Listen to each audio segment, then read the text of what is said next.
配得称颂的，阿们，阿们。我们有一个喜乐的心来赞美他。耶和华已经为我们行了大事，他铺张云彩当遮盖，夜间使火光照。耶和华已经为我们行了大事，他在干旱之处使水流成河。我们要欢呼，诉说他的作为。我们依靠神，就能施展大能。我们要歌颂，要欢呼，诉说他的作为。我们依靠神，就能施展大能。耶和华已经为我们行了大事，他命令狂风止息，那波浪就平息。耶和华已经为我们行了大事，他张开双手，我们就得饱足。我们要欢呼，我们要欢呼，诉说他的作为，他的作为奇妙。我们依靠神，就能施展大能。我们要歌颂，要欢呼，诉说他的作为。我们依靠神，就能施展大能。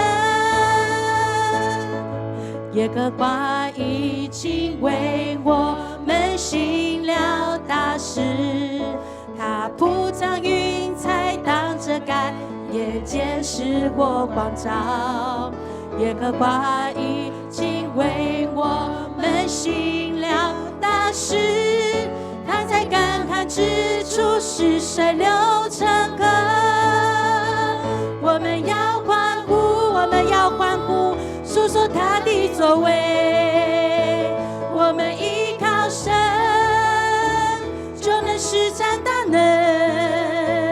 我们要歌颂，要欢呼，诉说他的作为。我们依靠神，就能施展大能。耶和华，耶和华已经为我们行了大事，他命令狂风止息，那波浪就平息。耶和华已经为我们行了大事，他展开双手，我们就得饱足。我们要欢呼，诉说他的作为。我们依靠神，就能施展大能。我们要歌颂，要欢呼，诉说他的作为。我们依靠神，就能施展大能。他必带领，他必带领选民欢呼向前。他将列国的地赐给我们，他必带领选民欢呼向前。他将列国的地赐给我们，我们要欢呼，诉说他的作为。一起拍手，我们依靠神，我们喜乐来敬拜，施展大能。我们要歌颂，要欢呼，诉说他的作为。我们依靠神，就能施展大能。我们依靠神，我们依靠神，就能施展大能。一起说，我们依靠神，我们依靠神，就能施展大能。我们拍手，把最大的荣耀、最大的掌声要归给我们的主。弟兄姐妹，请坐。我们可以来到神的面前，因为神的爱是何等的长阔高深，从我们还没有出母腹的时候，他就已经认识我们，晓得我们，让我们能够来到他的面前，领受这样子的福分。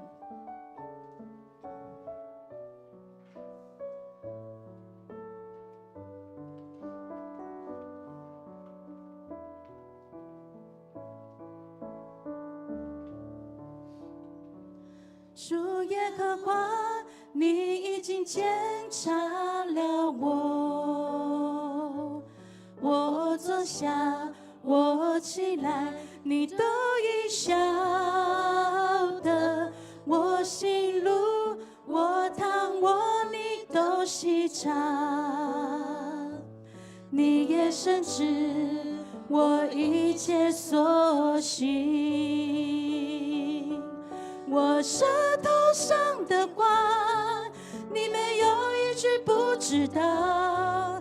你在我前后环绕着我，安守在我身上，这样的奇妙是我不能测透。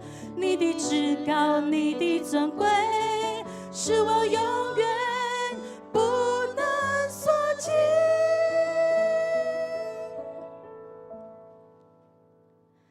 我可以往哪里去躲避你的灵？我可以往哪里去逃，能躲避你的面？我若张开清晨的翅膀，飞到地极，就在那里，你的双手也必引导我。就在哪里，你的双手也必引导我。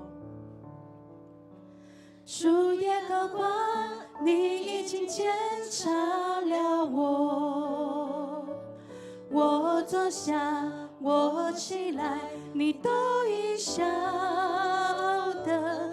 我行路，我躺卧，你都细察。你也深知我一切所行。我们大声来敬拜。我舌头上的话，你没有一句不知道。你在我前后环绕着我，安守在我身上，这样的奇妙是我不能测透。你的至高，你的尊贵，是我永远不能所及。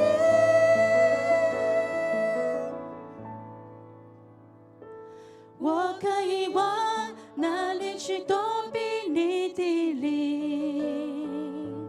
我可以往哪里去逃，能躲避你的面？我若张开清晨的翅膀，飞到地极，就在那里，你的双手也必引导我。我舌头上的话，我舌头上的话，你没有一句不知道。你在我前后环绕着我，安守在我身上，这样的奇妙是我不能测透。你的至高，你的尊贵，是我永远不能所及。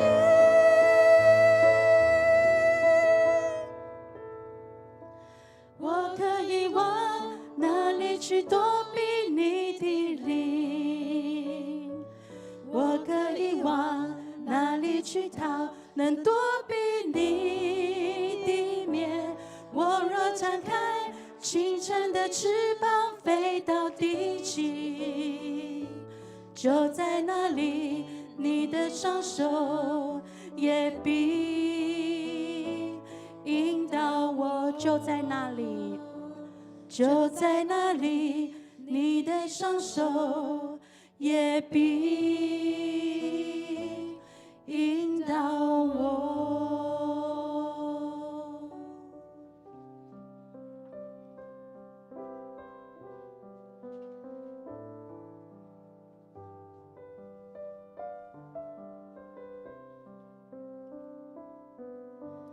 人高的环境都不要惧怕，全能的上帝，他必保护你。你不要惊慌，更不要惧怕，全能的上帝保护你。任何的环境，任何的环境都不要惧怕，全能的上帝，他必保护你。你不要惊慌，更不要惧怕，全能的上帝保护你。纵然有疲乏软弱无助的时候，全能上帝他必看顾你。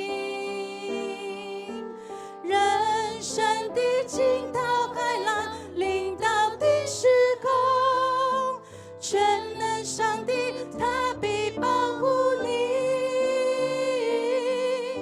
主，你是我的磐石，主，你是我的山寨，主，你是我的盼望，我的力量，我的耶和华。主，你是我的磐石，主，你是我的磐石，主，你是我的山寨，主，你是我的盼望，我的力量，我的耶和华。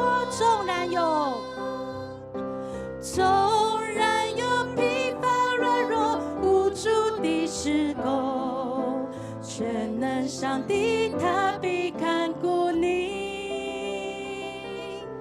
人生的惊涛骇浪临到的时候，全能上帝他必保护你。主，你是我的磐石，主，你是我的山寨，主，你是我的盼望，我的力量，我的耶和华。我的力量，我的力量，我的耶和华。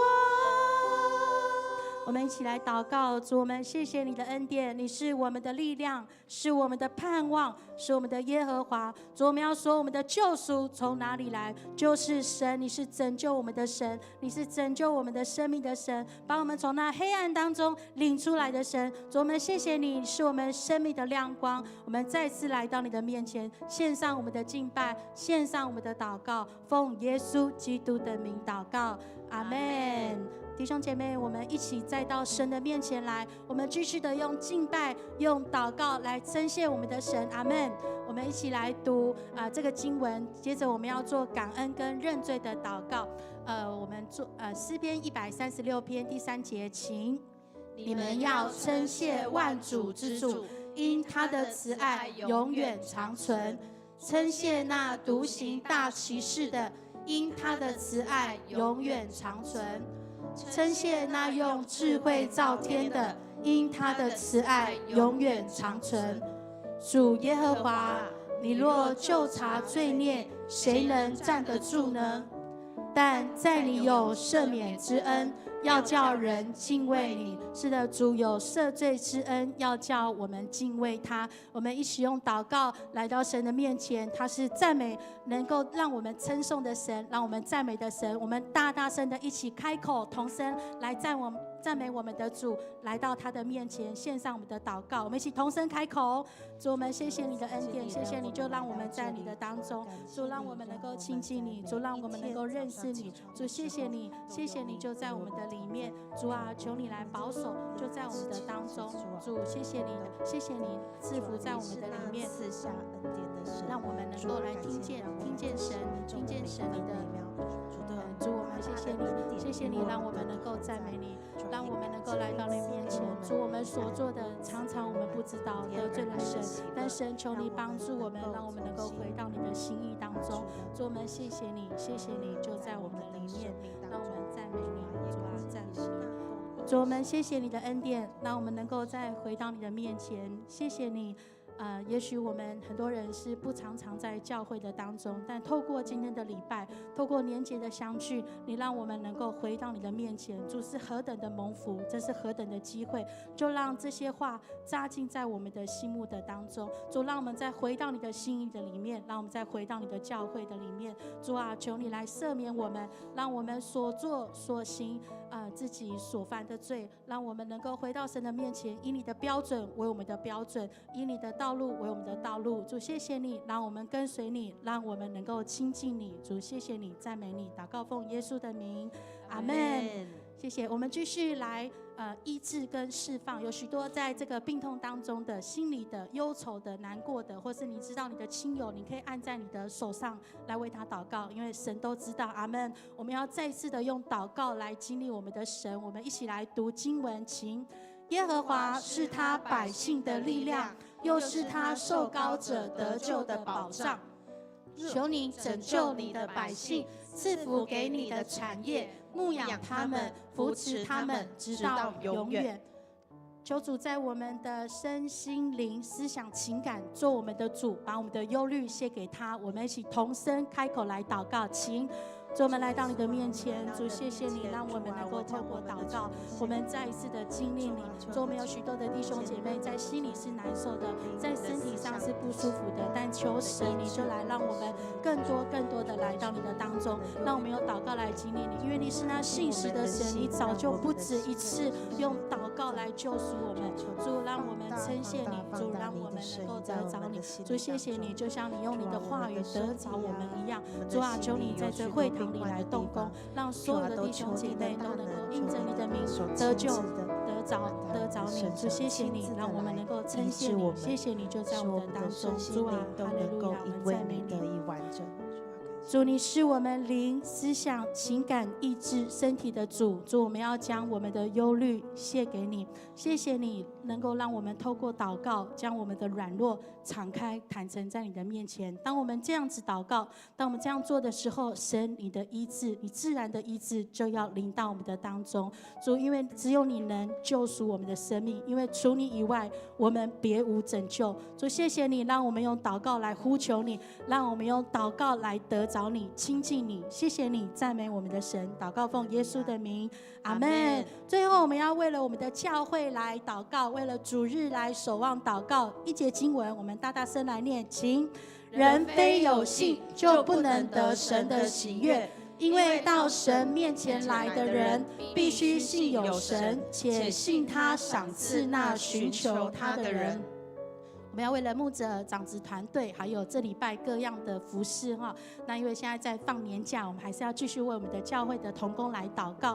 那有几点为了聘牧来祷告，求主掌权在迦南教会这个后续的聘牧流程能够顺利完成。新的主任牧师呢，能够早日的到任，继续的带领教会向前行。我们为了现在是在春节期间有返乡，还有外出跟亲友互动的，有主的爱、主的平安在这当中。那特别我们要为了成人牧区来代祷，求神跟各区的小组长还有区长同在，赐下能力牧养小组，使我们各区各小组都能够兴旺倍增。求神赐给成人牧区的弟兄姐妹有渴慕真理的心，按着教会的读经进度，更多的认识主的话语，也要愿意活出真道，把生命建造在神的磐石上。最后，我们要为了真人牧区，求神兴起更多的弟兄姐妹能够成为同工，建立彼此关心、扶持、恩赐，还有配搭的团队，在神的当中领受神同在的合一。我们最后为我们的教会，我们一起起立来祷告，好吗？主，我们谢谢你的恩典，谢谢你就在我们的当中，我们一起同声来祷告，就为了我们的教会迦南教会，主要为了我们的祷告，为了在这当中我们有小组，为了在这当中我们有许多的礼拜，我们有不同的让我们能够经历你。主啊，谢谢你，谢谢你就在我们的当中。主，若不是你，我们什么都不能做。让我们能够坐落在这地，让我们能够成为那有影响力的地区。所以我们谢谢你，不只是为了成人牧区，为了聘牧，为了各牧区各小组，我们都来祷告。在这当中，让我们能够得着你。主，谢谢你，谢谢你的恩典。主啊，求你赐福就在迦南教会的里面，它不只是现在的60年，更是要更多的在这地成为光和盐，带到我们每一个家庭当中。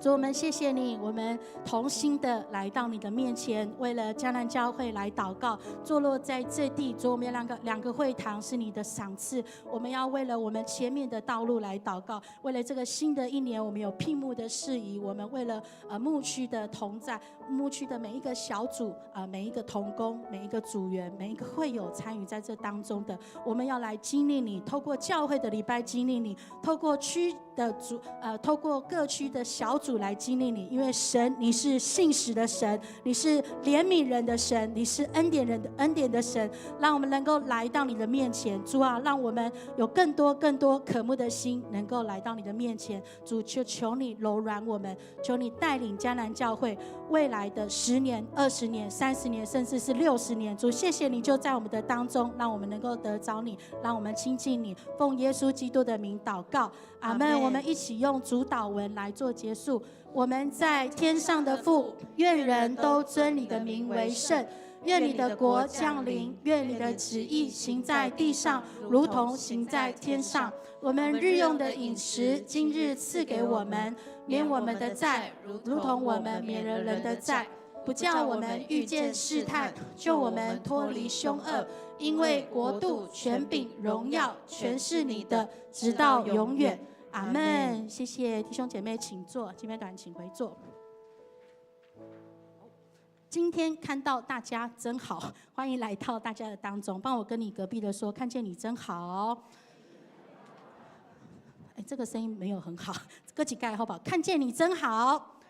啊，过年过节有很多的生面孔哦，哈，这个问候是我们第一要学的啦，哈。好，那接着我们来报告哦，哈，报告的话就是第一点，我们今天感谢詹俊玉长老，是嘉光教会的詹俊玉长老，大家掌声。来，谢谢他来到我们的教会来讲道勉励哈，今天不容易耶，春节对不对？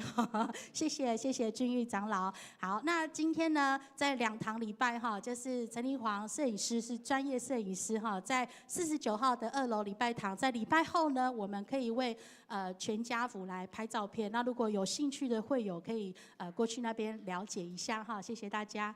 好，继续呢，我们小会的报告是我们聘请主任牧师呢，之前有报告过有一个推荐名单哈，一直到2月3号截止呢，我们有1位推荐，就是陈柏志牧师哈。那之前有听过他好几次的讲道，那在2月4号的小会议决当中呢，哈，接纳陈柏志牧师的应聘，那牧师也在当天有回复，有愿意接受聘任啊，掌声荣耀献给神，很好，很快就结束了哈。好，那在2月18号呢，这个就是过年完的主日哦，正式的主日讲道就是邀请陈牧师。那下午的1点钟呢，我们会召开长子同工还有核心同工的座谈会。那如果会有兴趣的，有请你自行来参加哈。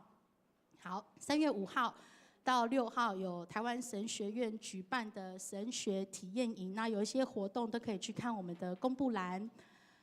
好，这个是春节的假期公告，我们大家都是放到2月14号，对不对？哈，初5放假，然后初6是开工。那刚刚的祷告中也说，这个春节期间我们的出入大家要注意哈，要小心平安。好，那还有什么祷告？好，那最后呢，我们来介绍来宾好不好？新朋友就是来宾不是吗？好，好，陈纯怡在哪边？陈纯仪有吗？有这位吗？可以请站起来，让我们欢迎你一下，是吗？有礼物哦，没有？好，那很久没有来到迦南教会的当中，挥挥手好不好？挥挥手，哇，君毅长老也超多的，好，很好，我们给自己欢迎，欢迎，拍拍手，拍拍手，是吗？2位吗？好，哦，同事好，那请起立，好，怎么称呼呢？是嘉玲的同事哈，怎么称呼？啊，谢承轩，谢弟兄，好，大家掌声欢迎他们，还他女朋友，好，因为我们有礼物送啊，所以如果你是第一次来，请你把握这个机会，好不好哈？如果你1年以上没有来，我们可以考虑接纳这个问题。好，那我们要发那个红包是不是？现在吗？好，谢谢，请坐。好，好，哎，我的跳掉。哦，新年恭喜！请问你们最熟悉的新年歌是哪一首呢？恭喜恭喜恭喜你吗？是吗？好，我们好像有准备一个红包，然后呢，跟经文要大家来分享哈。但是那个红包呢，可能还在装袋当中。那我们先进行讲道，安内好不好？因为我们大家都很渴慕神的话语在我们的当中，我们这个先跳过没关系。好，那本周的金句，我们一起来读。这样，信心若没有行为，就是死的。雅各书2章17节，各起盖。这样，信心若没有行为，就是死的。雅各书2章17节。哦，听说红包来了。好，那红包来了，我们就一人发一个好吗？好，快速哦，快速哦，每个人都有一个红包。那里面有一个金句卡，那个才是最重要的，这样子哈。那我们请我们敬拜团小姐再上来一下。好，这个如果呢，你里面那个金句卡把它拿出来哈，旁边的招待帮忙发一下哈，里面的金句卡拿出来，先读一下了哈，不然每一年我们拿，我就把它放到皮夹里面这样子。对，把它拿出来，把它拿出来。里面有什么呢？后面还没有拿到的，我先给你看哈，有一个小熊软糖。好，如果大家没有要吃，可以送给我，谢谢。好，然后有一个金句卡，那你可以跟隔壁的分享一下哦。我这次是拿到它不是它是一个爱你的天父说的话，这样子哈，可以左右的分享一下。好，还有没有拿到的举手？中间这边都还没有拿到，赶快下去帮忙发。好，那还没有拿到的，我们就先来唱歌好不好？每条大街小巷。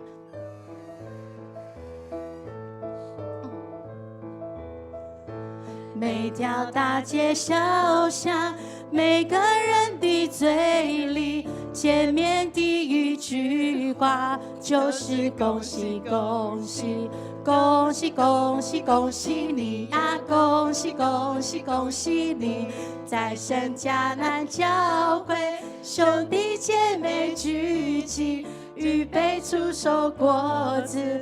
同心献给上帝，一起来！恭喜恭喜恭喜你啊！恭喜恭喜恭喜你，信靠救主耶稣，成为天父儿女，靠着圣灵大能，高唱的就开歌。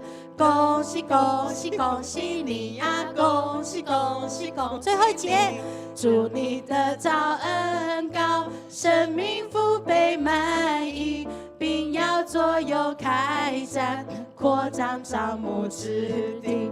恭喜恭喜恭喜你啊！恭喜恭喜恭喜你！嘿，请你跟左右边的说恭喜恭喜你，恭喜恭喜你。很好，这过年教会特别预备啊，希望大家感觉到温暖这样子哈。好，那我们要准备预备心来奉献哦。奉献是基督徒感恩的表现，是出于甘心乐意。如果你不明白奉献的意义，请用祷告来表达你的感恩。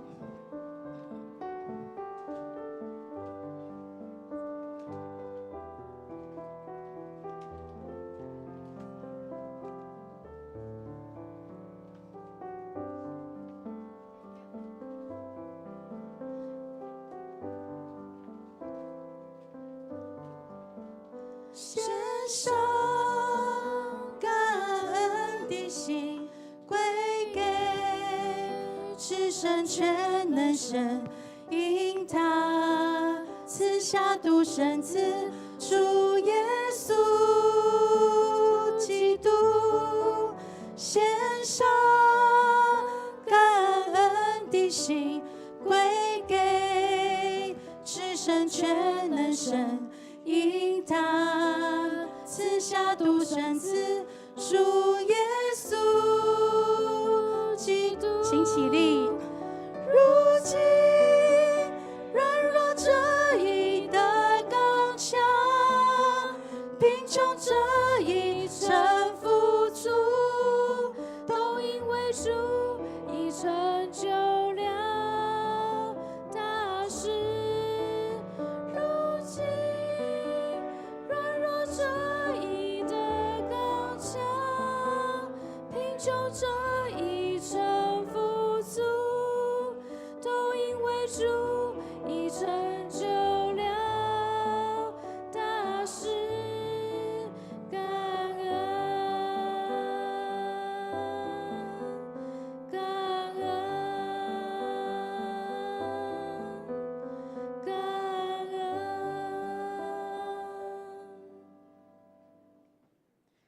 亲爱的天父上帝，你是慈爱的天父，你亲密地认识我们，没有任何事情能逃避你的眼目。你知道我们的心常常远离你，你知道我们的信心不完全，我们的不足、软弱，你全都知道。但我们感谢你，因为你无条件的爱我们，在你的恩典慈爱里，你把你的独生爱子主耶稣基督赐给我们，成为我们的救主。求你的圣灵引导我们，帮助我们成为你希望我们成为的人，帮助我们成为你希望我们成为的教会，完全因着你的荣耀。在此献上我们的金钱，作为圣工所用，愿主你悦纳。我们将祷告都是奉主耶稣基督的名求，阿们。请坐。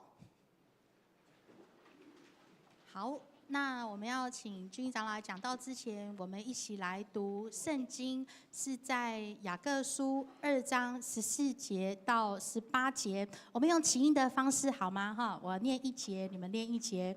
我的弟兄们，若有人说自己有信心，却没有行为，有什么益处呢？这信心能救他吗？若是弟兄或是姐妹赤身肉体，又缺了日用的饮食，你们中间有人对他们说：“平平安安的去吧，愿你们穿得暖，吃得饱，却不给他们身体所需用的，这有什么益处呢？”这样信心若没有行为，就是死的。好，最后一节我们一起念。必有人说：“你有信心，我有行为。你将你没有行为的信心指给我看，我便借着我的行为，将我的信心指给你看。”好，我们要请詹俊玉长老来讲道，从听道到传道，从听道到传道。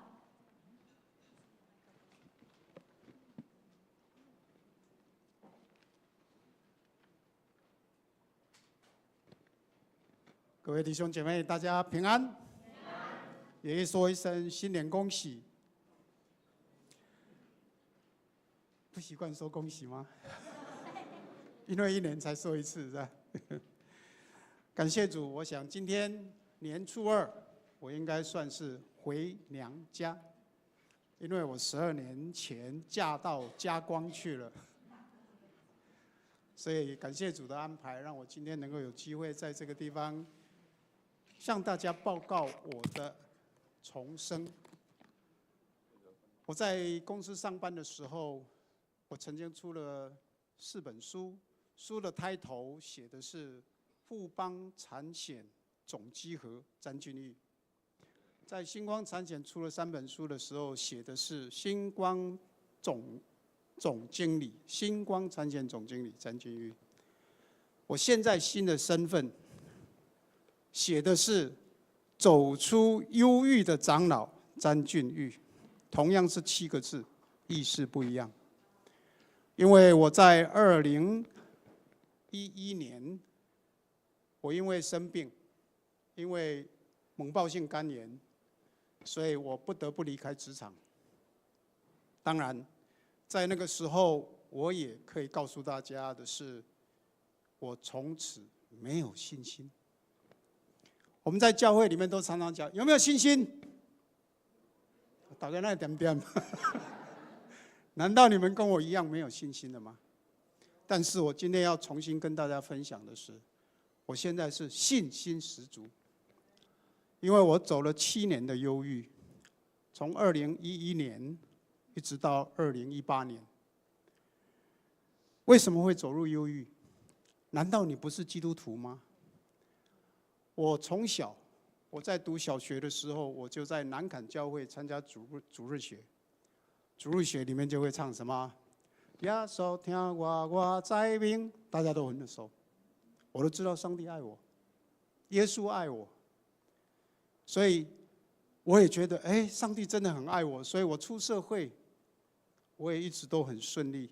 从公司的办事员，从国泰信托的办事员，变成富邦产险的总稽核，一直到最后在星光产险当总经理，当了6年。但是，我却在最得意、最高兴的时候，我却掉了下来。我从此离开职场。当然，这中间有很多的故事，也是我对我自己信心的一个考验。我在2018年走出来之后，我问我自己：我不是信主很久吗？我们常常在讲，用台语讲说，去教会是什么？去听道理，去听道理，做人的道理。但是我听了那么久，我为什么会没有道理了？我为什么会失去了我的信心？所以我在今天的跟大家分享的里面，也确实提到，我在2011年走入忧郁之后，上帝也似乎没有放过我。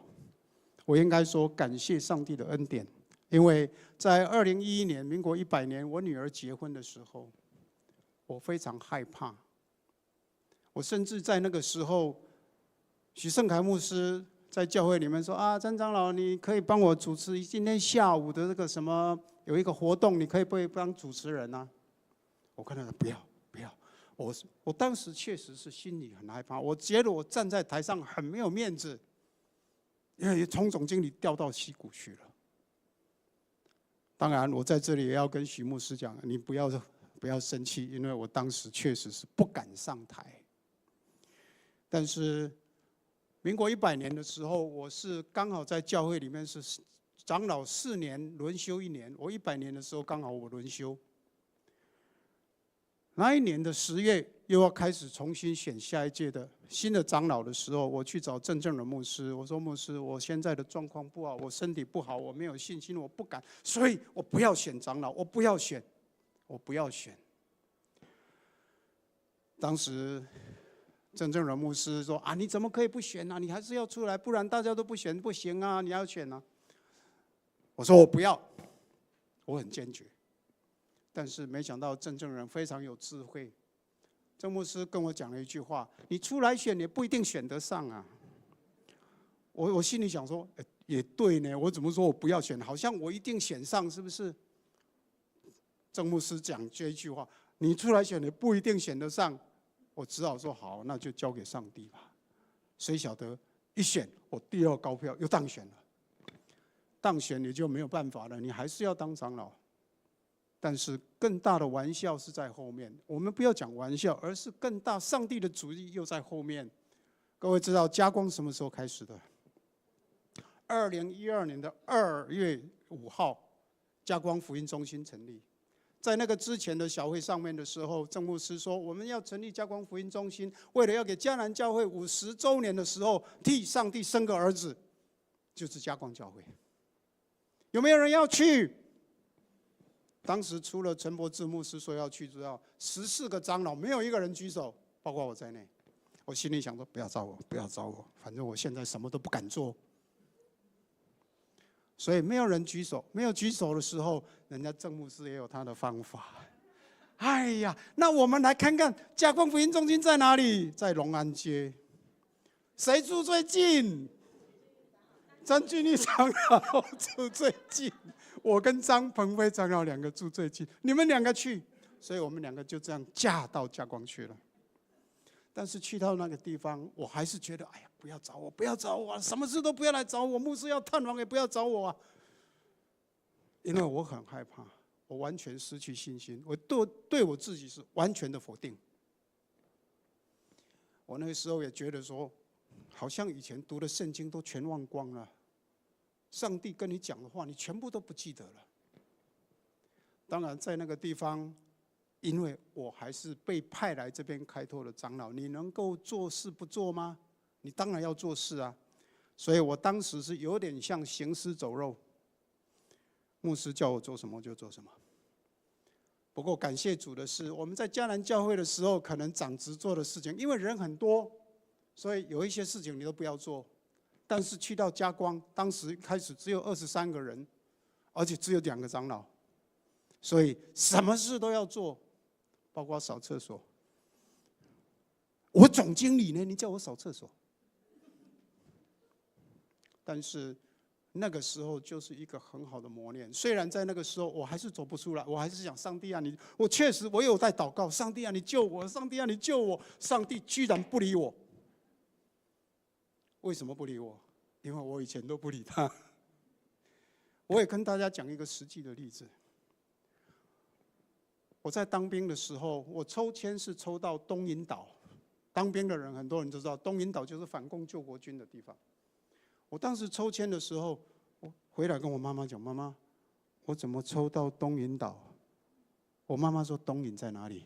我不能讲她在桃园呐、东引岛在马祖北边，最接近长江口的地方。我妈妈说：“啊，你怎么会抽到那里去？”我说：“我不知道，我手去抽的时候，就上帝就给我这一支签了。”我妈妈跟我讲一句话：“没有关系。”是上帝有上帝的旨意，这一本圣经你拿去，你去东引岛每天要读圣经。我告诉你，我确实每天读圣经，但是我圣经都没有翻开。圣经写在哪里？封面上是不是有圣经2个字？所以我把圣经放在我的桌子上，我每天来上班就一定有圣经那2个字。有没有看到圣经？有没有读？有读圣经，但是没有翻开。你看，我就是这样子的成长，所以上帝不理我。你看，叫你读圣经，你都不读。不过感谢主，我后来在迦南教会当家庭小组的时候，因为要带小组，所以一定要读圣经，所以我还是有读。不过也许因为这样子，所以上帝怜悯我，在2018年的时候，我终于走出来。我也可以很明确的告诉大家，我从2018年4月19号开始决定我要重新走出来。当我说要走出来的时候，我心里在想，我从那边开始，因为我去台中惊奇教会，那时候迦南教会的几个长老全部去那边上课。去上课的时候，有一个先知预言的课程，在那个课程里面，2个先知为我祷告，讲的话讲了8分40秒，因为牧师叫我们要录音，我就把它录下来。回来之后，我那一段时间还是睡不着觉，晚上都会失眠，所以我半夜就起来一听，一直听，听了8次。难怪牧师当时告诉我们说，当先知在讲你的时候，你一定要录音起来，你要重复的听，不然你会忘记。如果你不录音的话，你一定会忘记。所以我就听了8遍，把它写下来。写下来之后，终于找到我可以做什么，就是写文章。因为我在职场上面，因为公司要求我每个礼拜写1篇文章，跟全公司的同事分享，所以我1个礼拜写1篇。但是现在写的唯一不一样的地方是，一样是写鼓励人的话，但是我的写的文章里面，最后一定是用圣经节做结束。所以我现在很多的大学同学、小学同学，甚至我以前的同事，虽然我中间有7年时间不敢去找他们，但是现在我都跟他们重新恢复关系，所以他们都在看我的文章。所以看久了之后，如果有聚会在一起的时候，就会说：“詹长老，我有每天读圣经呢。”他有没有读圣经？读我写的那个啦。他还比我厉害，他不是只读2个字。所以在教会，牧师叫你们读圣经，有没有很容易啊？容易啊，2个字而已啊。我还可以念圣经，可以念很多次，圣经，一天可以念很多遍啊。但是重点不是在那里，我们的信仰不能是空壳子。所以我在这个地方跟大家分享，我自己真的是从听道理开始。我小学就听到了，听到圣经的话语，我也知道圣经在讲什么。但是重要的是我做不到。第三个，做到我做不到。我以为我做到了，甚至于当我当总经理的时候，我觉得我都做到了，所以上帝祝福我。但是当你走在谷底的时候，走入忧郁的时候，你才会发现我什么都没做到。你是嘴巴说到，嘴巴说做到，但是事实上没有做到。如果做到的话，你就不会走入忧郁。我想在迦南教会很久的人，应该都常常知道，我们在过年的时候，每一次的新春礼拜，陈道雄牧师一定会讲一句话：不要跋筊，唔通跋筊。过年的时候，唔通跋筊就是什么？不要赌博。但是我今天要跟你们讲的，不是只有一个不，不是不要赌博而已啊！你们有5个不，要不要做？这5个不是什么5个不？第一个不，不要忘恩，不要忘记任何人的恩典。当然，我们是基督徒的话，一定不要忘记上帝的恩典，不要忘记耶稣基督的救恩，不要忘记圣灵带你的恩典，不要忘记恩典。我在国泰信托8年之后，因为实信事件，所以我换了工作，到富邦产物去当电脑部的副理代行经理。去到那个地方，第一次，因为我是代行经理，所以我必须要去上每年年初都有所谓的经理训练班。我印象非常深的是，我第一次去听那个课程。老板蔡文才先生来跟我们讲话，他说：“你们在公司上班一定要记得谢三恩。”谢三恩是谁？谢松山、谢三恩是谁？谢三恩，我以为谢三恩是一个人，他后来的解释是：谢三恩是要感谢3个恩典。第一个，天地恩。你要是感谢天地恩，那我们的天父在上面，我们要感谢我们的天父。他说，我们人在这个世界上，在有地可以让你站着，你在这个地方可以生活，老天爷给你阳光、空气、水，然后你如果种植物的话，它自然就会长起来。所以有天地，你才有办法活命。那既然你能够说活命，你要想到你活命从哪里来？是上帝那边给你的。但是你怎么来到这个世界？所以他第2个谢是吗？感谢父母恩，因为父母生养你，所以你永远要记得感谢你的父母。第3个，因为我们在公司上班，所以第3个叫什么？公司恩，因为我每个月发薪水给你。当然，他特别强调，今天这家公司成立不是我为了赚钱，而是为了你们开的。老板都会这样讲，我是为你们开的，我不是为了赚钱的。当然，公司如果不赚钱，公司就倒了。所以他强调一点，公司经营的成败是你们这些经理人的责任，我坐在下面。所以谁的责任？是因为你要感谢公司，所以公司的成败你要负责任。所以他讲的是谢三恩是责任。相对的，那我们是基督徒啊，我们要感谢什么？感谢上帝嘛，对不对？但是我今天要跟大家特别强调的是，我们在讲到这些恩典的时候，不要忘记恩的时候，我现在重新回讲，我曾经恨2个人，恨得咬牙切齿。但是我能够走出忧郁，就是因为我去跟他们和解了。我去跟他们和解，因为当我从台中惊奇教会回来，拿着这个录音带的时候，我去找了3个牧师，包括林伯寿牧师，现在迦南教会的小卫议长，南坎教会的蔡兴生牧师，第3个是台北李春生长老教会的罗荣斌牧师。我拿着这个录音带去，然后我跟他讲我的事情，然后也放录音带给他们听。当然，伯寿牧师跟蔡先生牧师听了之后都鼓励我说：“很好，上帝要用你，你要重生。”但是我第3次去到台北，到李春生长老教会去的时候，我在边讲的时候，我居然在罗牧师的面前，在教会的那个礼拜堂里面，我居然放声大哭，把我的委屈都，我当时心里只是告诉自己说不能哭，不能哭，很难看呢，男人怎么能哭？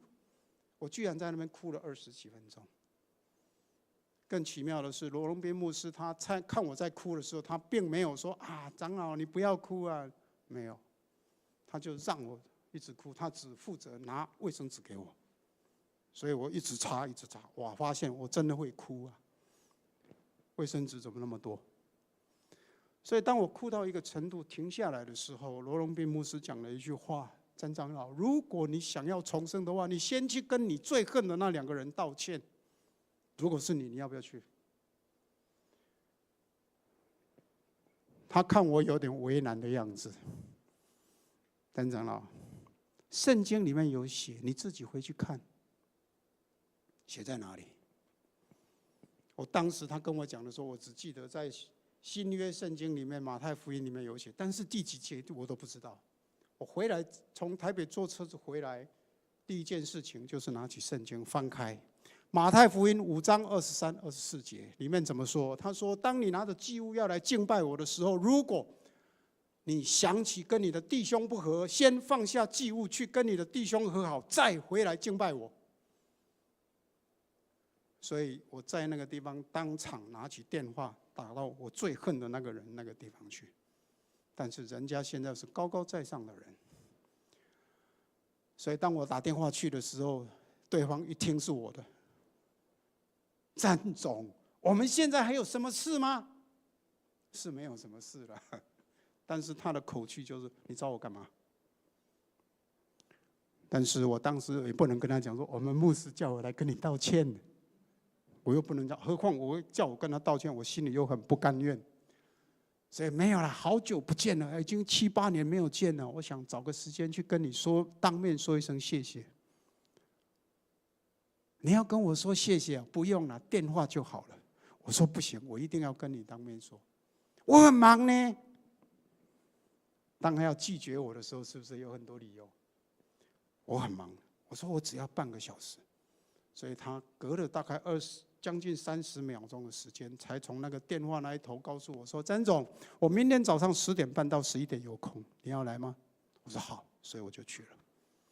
当然去的地方也是哈啦哈啦几句话之后，跟他说：“我以前的秘书还在吗？”还在啊，那你可以不可以请他来？我们3个人合照一张照片，就这样子。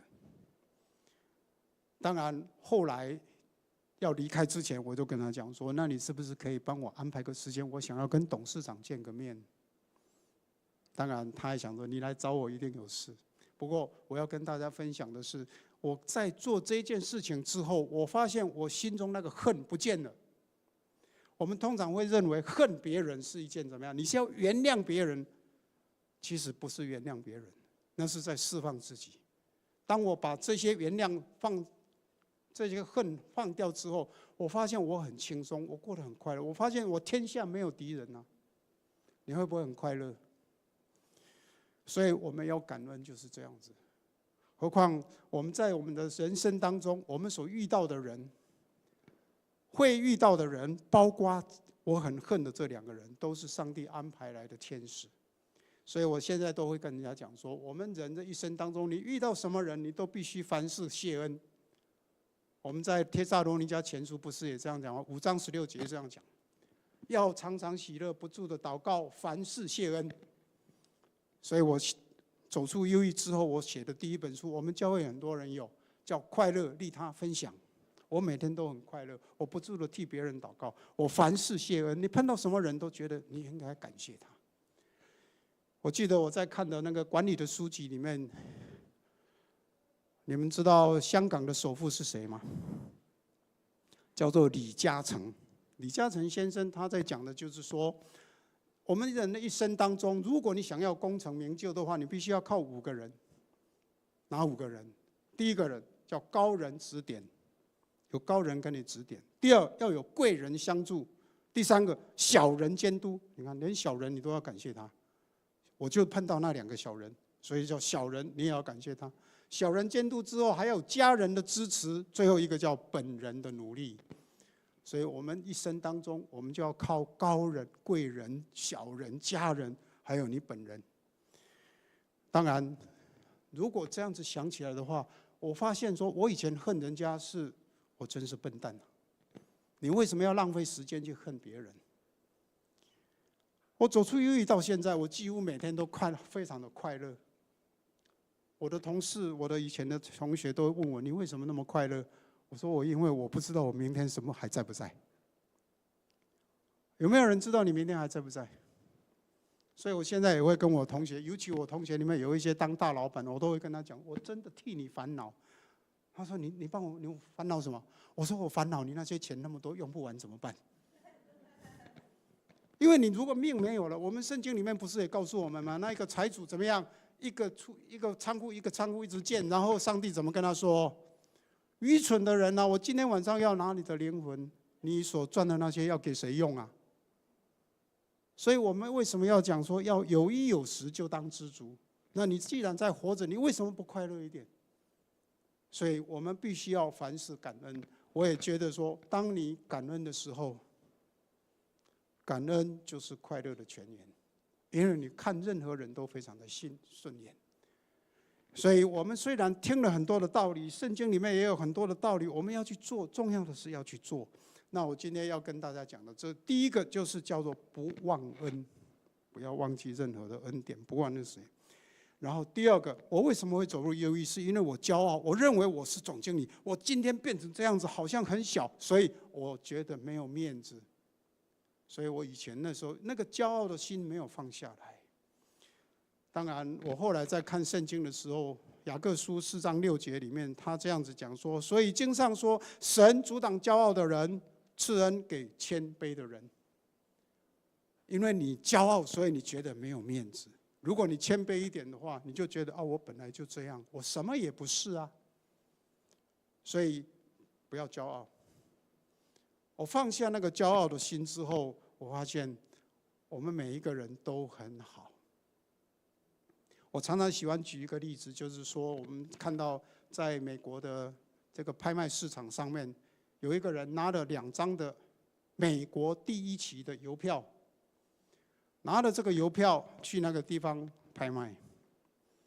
拍卖的时候，中间有一个商人，他用了100万美金买了这2张的邮票。但是当他缴了钱，拿到这2张邮票的时候，他把1张邮票从这个拿上来，另外1张还在那个地方。他拿起第2张的，拿1张起来，从口袋里面拿出打火机，把第1张烧掉了。旁边的人说：“哎呀，你怎么把它烧掉了？那个1张50万美金呢？是不是？你怎么把它烧掉？”但是这个人他不慌不忙的烧完之后，他拿起桌上另外1张的邮票。他说：“现在这1张是全天下唯一的1张美国第1期的邮票，我请你帮我拍卖，唯一的1张。”结果拍卖的结果，有另外一个商人用200万美金把它买去了。聪明不聪明？真厉害！如果是我的话，我100万美金不得了。但是重点是在于，各位可以想想看，全世界目前有超过80亿的人口，你们有没有看到哪一个人跟你一样的，完全一样的？有没有？就算你长得很像，你脑袋的想法也不一样。所以我这里跟大家分享的是，我们是全天下唯一的1个人，这样的人，这个人是什么？是天父的至宝。我们每一个人在你的父母当中心中，他都是至宝，他是宝贝。所以我在这里也利用这个地方跟大家讲，既然我们是全天下唯一的，那么你就是非常尊贵的，你是非常宝贝的，所以绝对不要看不起自己。就算你是乞丐，也不要看不起自己，因为你是上帝的儿女。当然，你也不要看不起别人，因为你看不起别人，人家可是他父母眼中的宝贝，是上帝眼中的宝贝。所以不要看不起自己，也不要看不起任何人。所以不要骄傲。我们每一个人的一生里面，上帝要用你的是用在你适当的位置。我们都很清楚，圣经里面告诉我们，每一个人的恩赐都不一样，有5000两的，有2000的，有1000的。每一个人恩赐都不一样，你只要在你的恩赐上去表示出来，做你该做的事，那就是完成的。所以不要骄傲，不要看不起任何人。那第3个不就是不要发脾气。台语讲唔通去圣地。圣地在哪里？以色列嘛，我也去过啊，我嘛去圣地啊。但是我生活当中就是袂使去圣地。不可以发脾气。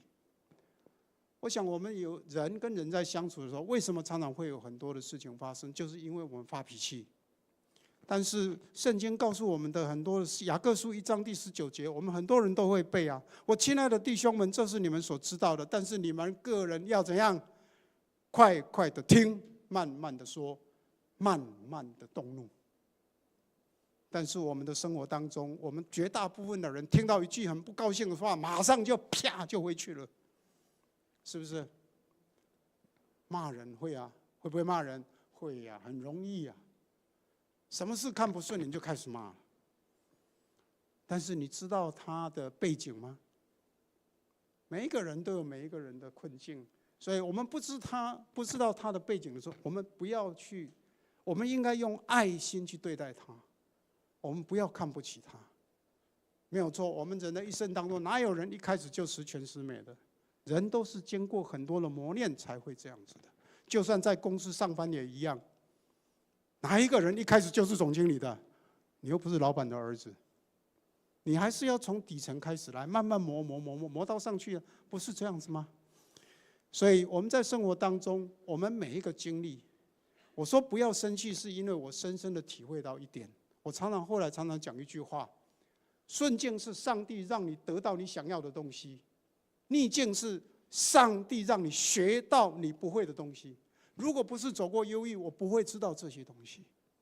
所以在我们的生活当中，我们要学习就是不要生气，碰到什么事情感恩谢谢。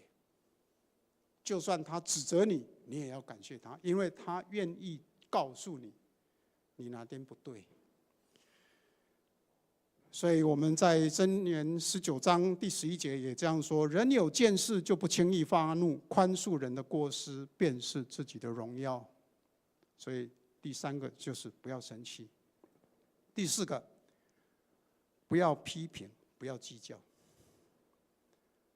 我们会不会去批评人家？每一次选举的时候，我就不喜欢看电视。因为他说他，他说他，然后就批评来批评去的，是真的吗？我也不知道，我也不晓得。但是如果因为这样子批评来批评去，你想会有什么结果？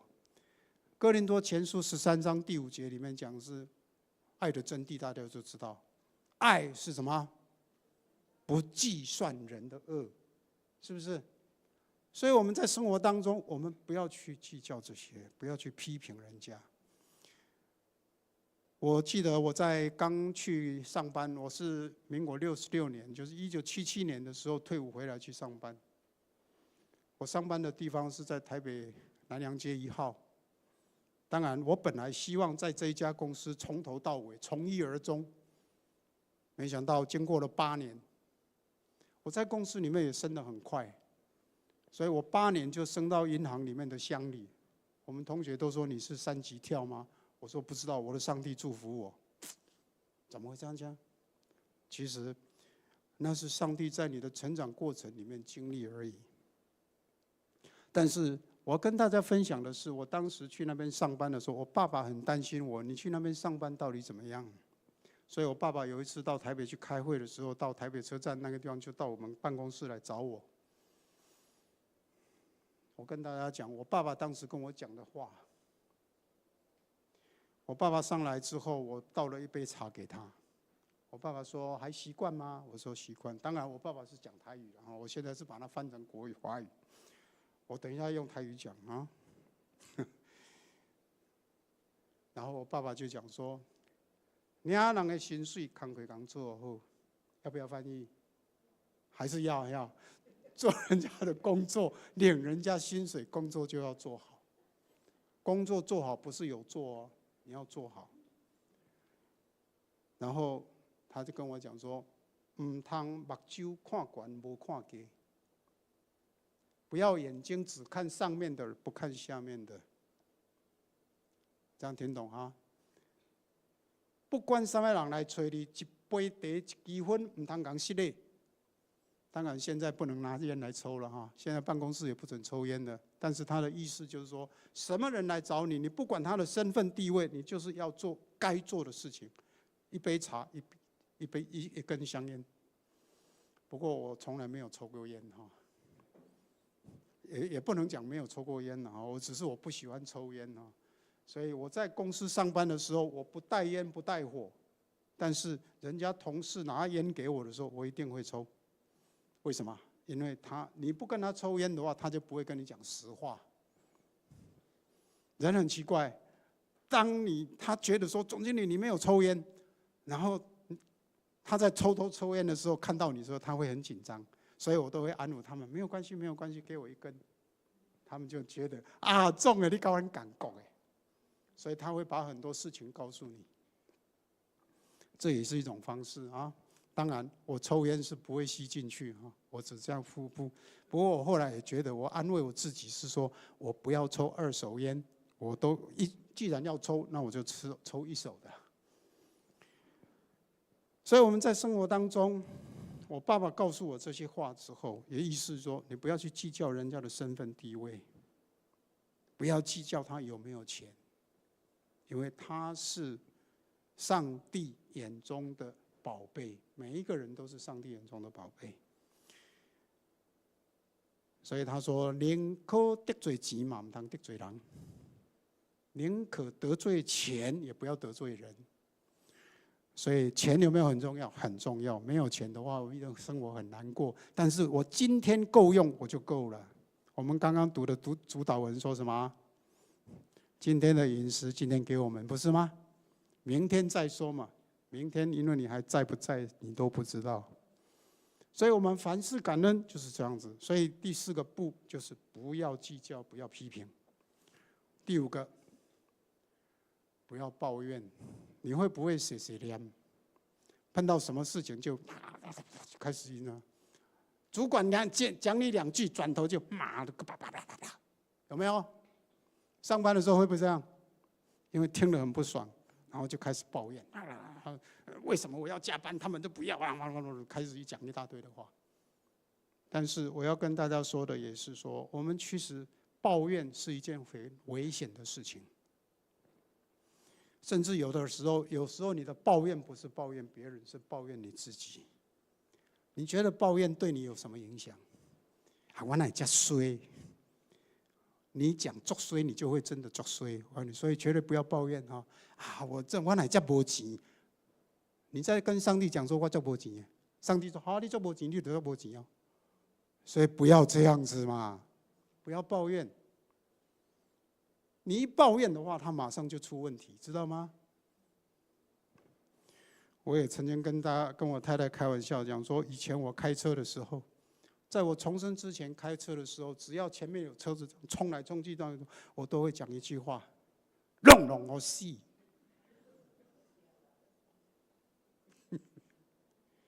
但是当你一生气的时候，通常发生车祸的不是他，是你，你知道吗？因为你生气了，所以我现在开车都很乖，我都不会这样，看到人家过去就说：“嗨，好好开哈。”转换心境，知道吗？因为你不抱怨，你不那个，所以我为什么说我这几年会过得非常快乐？我从2018年到现在，我也可以告诉你，到去年的9月30号刚好满2000天，又经过9月、9、10、11、12，所以已经到1月底的时候，已经2123天。那么你帮我算算，我们今天第几天呢？再加11就可以了，2123再加11。就是我重生到现在的日子，我可以跟大家分享的是，我这几年当中，从那一天开始到现在，我每天都很快乐。碰到什么事情，我都觉得没什么，感谢主，你让我碰到小人，但是小人也是他父母眼中的宝贝啊，也是上帝眼中的宝贝啊，他也是上帝派来训练我们学习那不会的东西的天使。所以为什么要生气？不要生气。当然最重要的，如果我们能够做到这些事情的时候，你才可以跟人家讲说，我得到了这个道理，我得到了。我们得到的现象，基督徒的得到的现象是什么？人家感觉你平安喜乐。我们在教会里面看到人第一面就都会讲什么？平安嘛。你在讲平安的时候，你心里有没有平安？我们常常是心里一肚子大便，然后开始平安哦，平安哦，那是口是心非啊。所以我们在生活当中，我们必须学习。当你如果能够真正的有平安、有喜乐的时候，人家看到你，他会就觉得，哎，你为什么可以这样子？啊，信耶稣基督有这么好哦，所以你这个时候就可以去传福音。所以我在讲的5个道，你有听到，你也知道了，你要去做到，做到之后你才能得到，得到之后你才能去传道。传福音难不难？不是用靠嘴巴。我跟大家分享，我最近在去年底，我在网络上看到的。各位知道刘三吧？刘三讲古知道吗？老不三公公很多人都知道，对不对？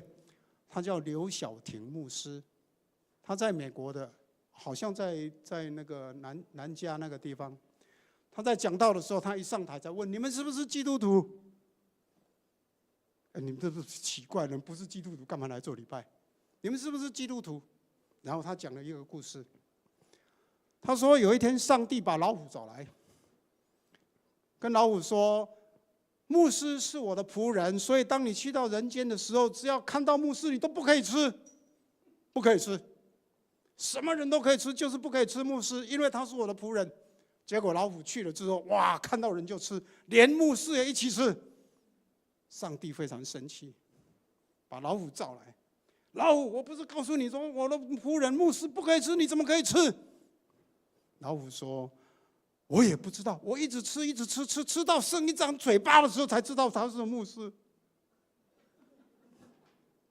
牧师都在讲道，所以只有那个嘴巴是牧师，其他都不是牧师。”当然，讲到这里，我就想到一个故事。以前我们家人教会曾经办所谓的内在医治。内在医治的时候，中间有一个牧师，他在分享他自己的经验。他说，他刚出社会，就是刚出来当牧师的时候，他回家哇，事情很多，所以回去家的时候就开始跟老婆发脾气。所以他跟他的牧师娘关系不是很好。但是有一次他在台上讲夫妻相处之道，讲得非常好，非常好。结果牧师娘坐在下面。牧师，你等一下，我去拿棉被上来，你不要下来，你下来就变了。各位，我们是不是出一张嘴巴而已？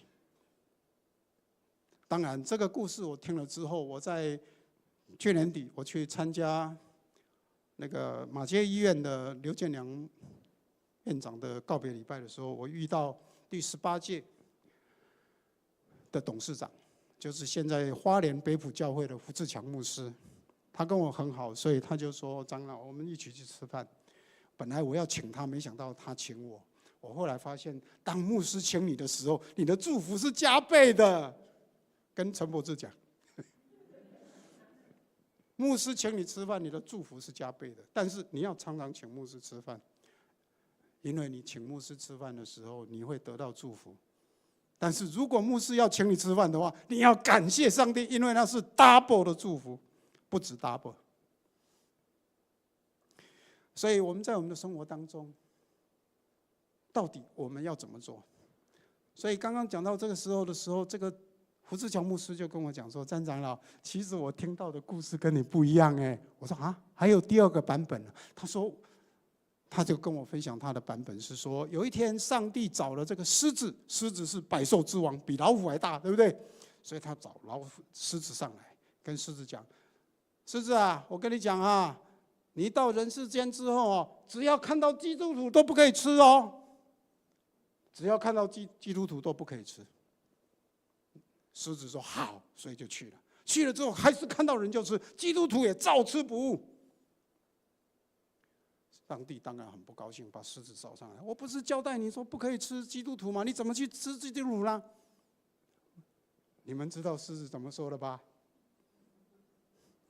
我分辨不出来哪一个是基督徒啊，全部都一样啊！我到现在还不知道我吃的哪一个是基督徒啊！意思是什么？我们有没有基督徒的香味？我们有没有基督徒的行为？如果是只是嘴巴讲的基督徒，牧师是存一个嘴，那我们呢？我们只剩下一个基督徒的名字而已吗？所以我听到那个故事，我就觉得，也许因为刘响流牧师，因为他是牧师，所以他用牧师当例子。但是胡志强牧师他就讲老实话啦。谁是基督徒？凡事谢恩，我们不是讲吗？我这几年在练习的就叫做5个不，5个不。当你能够实际在生活当中有这5个不的时候，你就真的会一灯照雨，万灯照理。我这本书会送给迦南教会，如果你们想要看的话，去图书馆拿，因为我只送1本。不过我知道以前的牧师跟那个我们的代议长老都有哈，因为他们去参加宗会的时候，我每一个教会都有送。不过我想重要的不是有送，而是你有没有做到。我跟大家分享的是，我尽力这样子做。虽然我也知道我有缺点，我不一定做得很好，但是我至少因为我的信仰已经帮助我，已经让我恢复信心，我也知道我该做什么。所以我们在我们的生活当中，我们记得这5个不。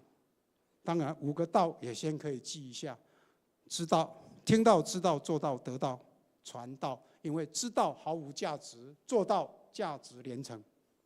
那我们要做到的时候，就记得不忘恩、不骄傲、不动怒、不批评论断、不抱怨。在我们的生活当中，你可以过得非常的好。虽然我们不是真的很有钱，但是我觉得我不缺钱。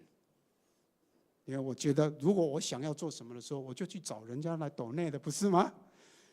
感谢主，是我这几年当中，除了我出的第1本书是我自己出的费用之外，其他的都是人家抖内的，包括这本书，我印了1500本，总共花了14万，我只自己出2万，其他都别人帮我抖内。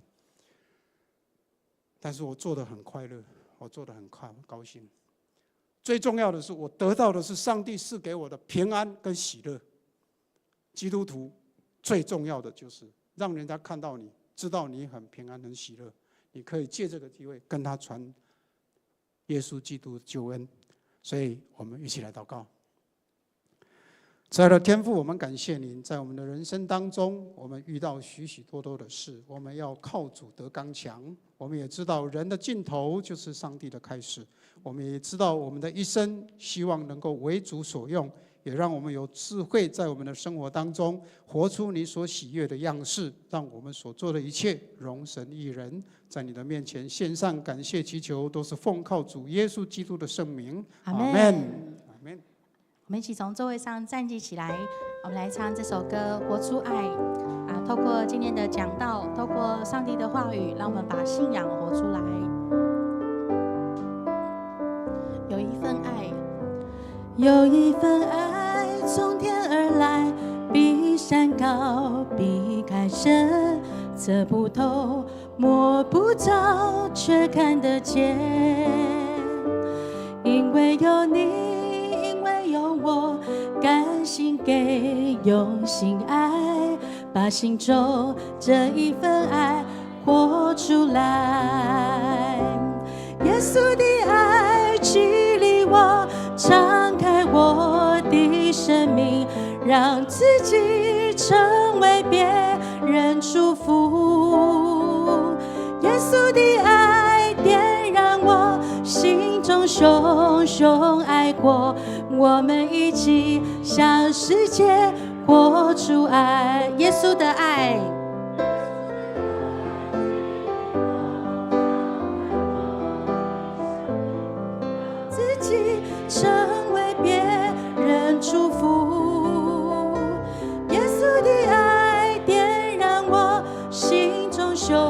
熊爱过，我们一起向世界活出爱。我们一起来领受上帝的祝福。全能的父上帝，我们深深知道我们人的软弱，但是靠主必然得刚强。新的一年，主你成为我们的帮助者，也让我们在信仰生活当中靠主得胜。主啊，我们再一次在你的面前，也恳求主你让我们在我们的生活当中能够时时感恩，不骄傲，也让我们能够不生气、不发怒，也让我们不批评，也能够不抱怨，在我们心中随时能够有感恩的心，让我们所做的一切荣耀你的名。愿上帝的慈爱、主耶稣基督的救恩、圣灵的带领与我们众人同在，从今时直到永永远远。阿门。耶稣的爱，耶稣的爱激励我，敞开我的生命，让自己成为别人祝福。耶稣的爱点燃我心中熊熊爱过，我们一起向世界活出爱。我们一起向世界活出爱。我们今天的礼拜到这边，那待会请弟兄姐妹帮忙把椅子叠在这个轮子上，你可以找2个人跟他说：“看见你真好。”看见你真好。那我们等一下要拍照的人呢，全家福请到49号2楼的礼拜堂哈，49号2楼的礼拜堂。那我们陈立煌摄影师的团队已经在那边等我们，谢谢大家。